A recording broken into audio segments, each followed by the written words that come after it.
வாக்கியங்களுக்கு இசைந்து செல்லக்கூடிய ஒரு இருதயம் உள்ளவராய் இருந்தார். கட்டளைகளின் படி நடக்கக்கூடிய ஒரு மனிதன், கட்டளையின் படி சோதரர் செயல்படக்கூடியவர், கட்டளையின் படி எல்லா நீதியையும் நிறைவேற்றக்கூடிய ஒரு மனுஷராய் இருந்தார். இங்கே ஆண் பிள்ளை பிறந்த அந்த இயேசு பிறந்த போது, ஆண் பிள்ளை பிறந்த போது அங்க பாருங்க, முதற் பேரான எந்த ஆண் பிள்ளையையும் பரிசுத்தமானதெனப்படும் என்று கர்த்தருடைய நியாயப்பிரமாணத்தை சொல்லி இருக்கிறபடியே, நியாயப்பிரமாணத்தில் எழுதியிருக்கிறபடியே அவரை கர்த்தருக்கென்று ஒப்பு கொடுத்தார்.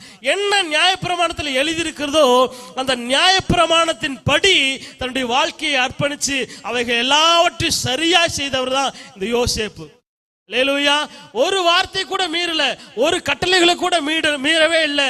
என்ன எழுதியிருக்குதோ அந்த வார்த்தையின்படியே செய்யக்கூடிய இருதயம் உள்ளவர் தான் இந்த தேவ திட்டத்திற்காக நியமிக்கப்பட்ட நீதிமானாகிய யோசேப்பு. அல்லேலூயா. இன்னைக்கு கர்த்தருடைய ரத்தத்தினாலே கழுவப்பட்ட நீதிமான்களாகிய நீங்களும் நானும் கர்த்தருடைய